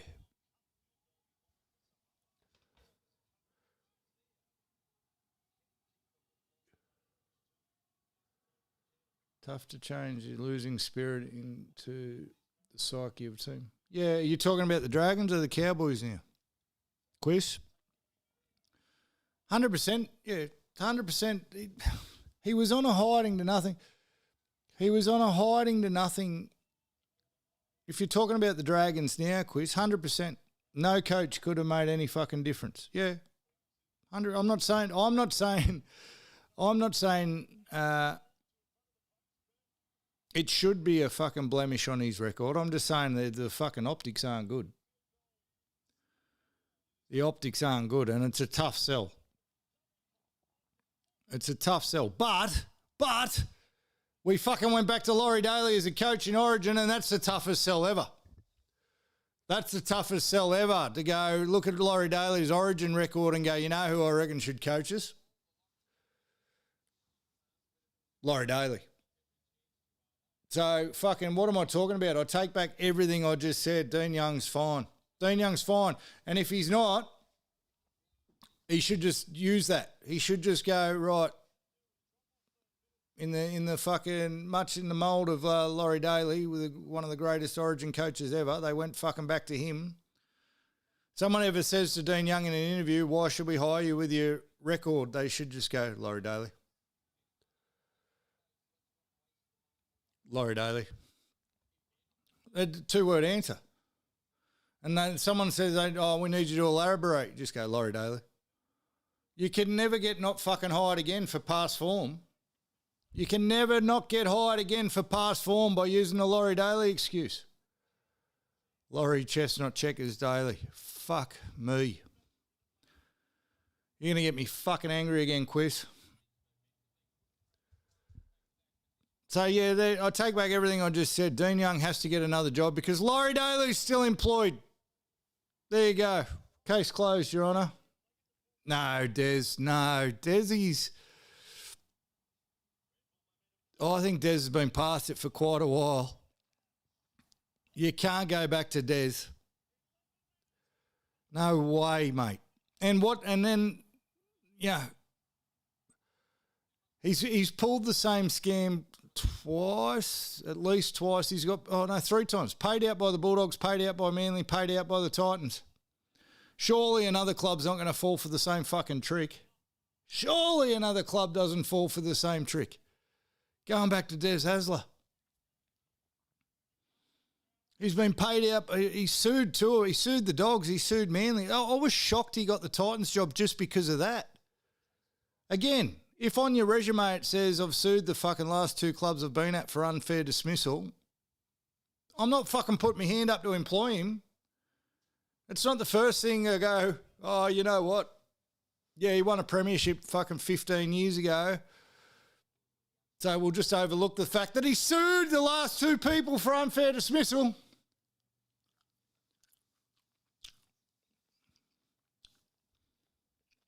Perth after Mal goes winless for 10 rounds. Desi's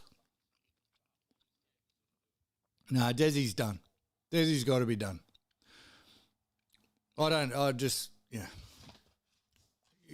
His last couple of cracks at it have not gone well.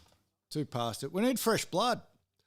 When I was talking to T on the golf course today, 100% fresh blood in the coaching ranks. Let's turn all this shit upside down. Blake Green, Matt Ballin, Matt King. Yeah, but there's enough around for Adam O'Brien. Adam O'Brien, definite starter.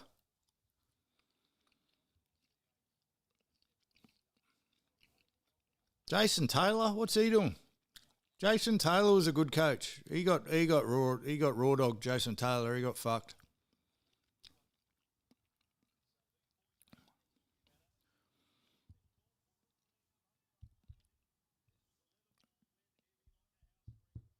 It won't be Mick Innes. You've gone that whole chat and haven't mentioned Mick Innes, guys. What's your fucking problem? Everyone's got to mention Mick Innes. And here's the thing, they're talking about Boyd Cordner being the next New South Wales coach, potentially. If it's not Ivan, I'll jump off a cliff. But much like my theory on Mick Innes being tainted by his, he's been mentored by Flano and Seabold, for fuck's sake. I don't want anyone who's been in a camp with fucking Laurie Daly coaching New South Wales. I don't want anyone who's fucking helped Laurie Daly come up with the decisions he's made coaching New South Wales. You're fucking stained as far as I'm concerned. You've got fucking super glue on you that you just can't get off. Now, I'll take it all back. I'll take that back if Boyd Cordner was there when Madge was fucking there. But the debacle that was the first 60 minutes of game 1, Boyd Cordner's got his fingerprints all over that. He can't avoid all responsibility. Oh, all the mail is Billy Slater's going to coach the Grubs, Steve-o. Is it the only thing that stops the Melbourne Storm blowing up the grub meter completely is Craig Bellamy. He's the only thing that keeps them from being absolutely the worst Grubs ever. Billy Slater goes to coach him. That's it. The fucking grub meter will explode. There'll be a fucking mushroom cloud. People will go, what's that? I go, that's the grub meter blowing up. They just got even grubbier. Just when you thought the Storm couldn't get any grubbier, they put the biggest grub of them all as their coach. That'll be fantastic. That'll be fantastic. How good will that be? For grub haters everywhere, if Billy Slater's a coach. Draw. Let's look at next week's games, eh? We've got 4 minutes, 47 seconds left in the footy. It's 12 all. Still haven't missed anything. He'll teach Fa'alongo the karate kick. He fucking taught it to Kalen Ponga in fucking Origin camp. No one's been talking about that. I'm sure it looked good on TV. Surely you could see on TV that Kalen Ponga was jumping in midair with no one around him and throwing fucking Daniel-sung karate kicks at the fucking clouds.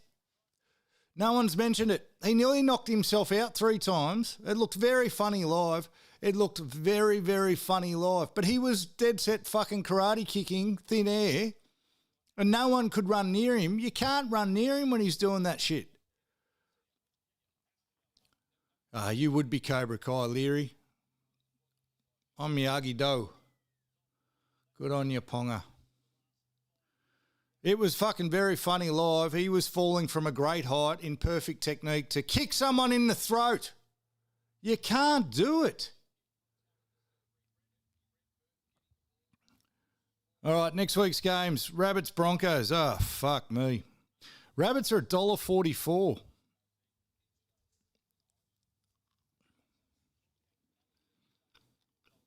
Broncos will have their Origin players out, won't they? Yeah, Rabbits.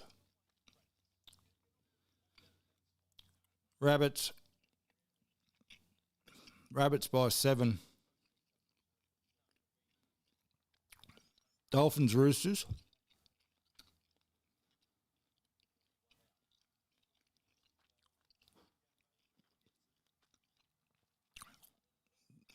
Dolphins won't have as many out, so they'll have Safudi back. So, but they won't have Hammer.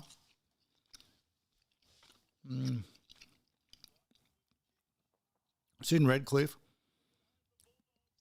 Well, I'll put it this way. If we're going to start believing in the Dolphins, they have to win this game. Don't know. But is that a good enough reason to tick? See, I've been picking people. Crichton, you grub. They'll put him in Origin. I've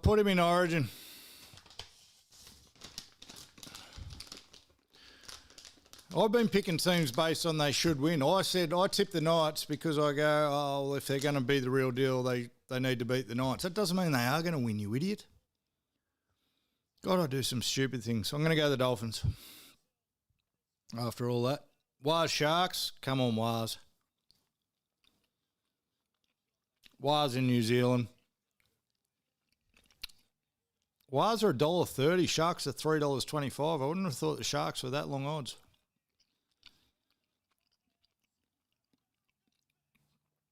Para's got the ball back.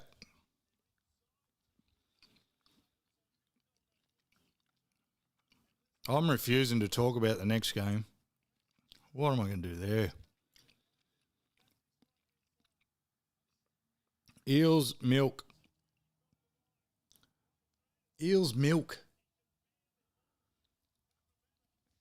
So I've just red penned the fucking milk again and I've got to tip them, don't I?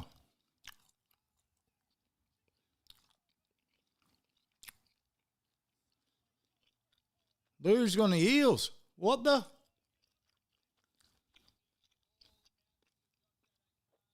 Leary's gone the Eels.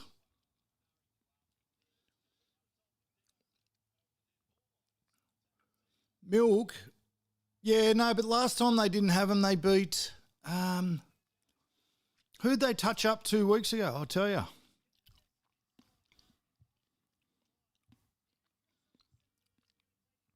They touched up the Cowboys without them.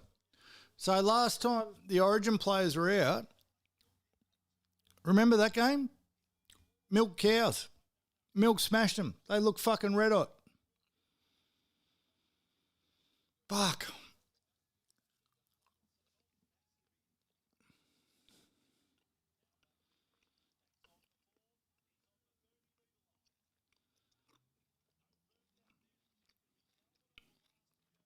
He's going to be in the Blues squad. What are you talking about?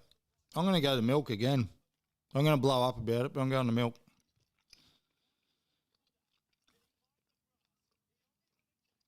Fucking Quiss has gone the Eels as well. What about Parramatta's performance tonight has impressed you so much, gentlemen, that you think they're going to beat Canberra in Canberra? That's not in Canberra. Canberra in Canberra that isn't in Canberra. They're about to lose to the Dogs. And you're going to tip them against the Raiders.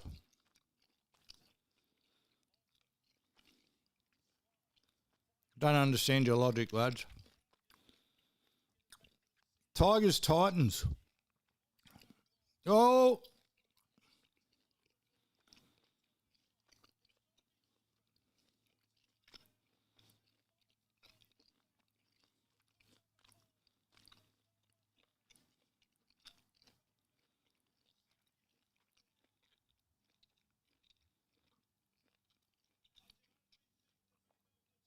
$20 seconds left.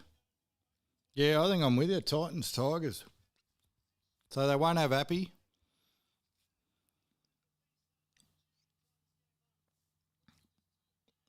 Everyone's on the Titans. Tigers without Appy. Yeah, righto. I'll go with this. Titans. I'll go with this. Oh, well, we got that tip right, Leary. Just. So what did we end up with?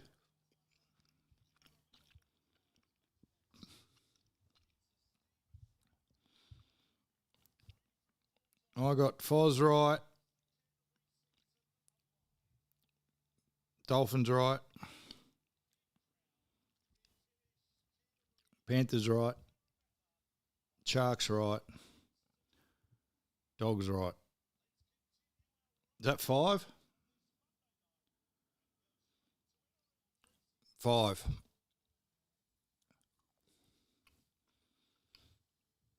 All right, so what do we do next week?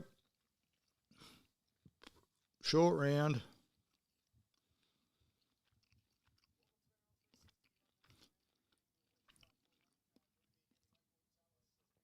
Oh, for fuck's sake.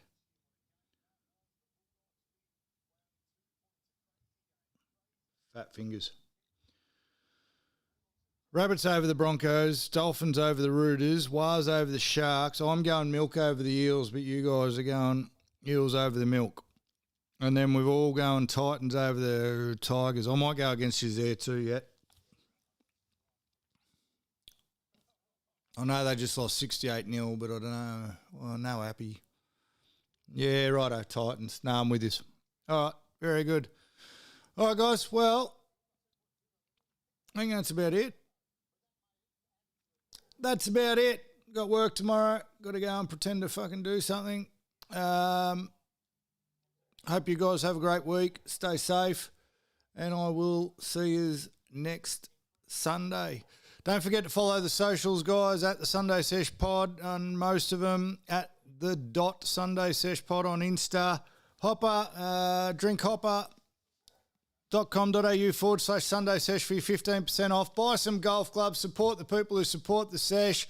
We'll start the golf club. Can you get your bloody handicaps going, people? So we can all jump into Sunday Slices. National competition. Huge prizes on the line. We're just going to have a funny trophy. And be good to your mothers. Talk to you all again next week. Peace out.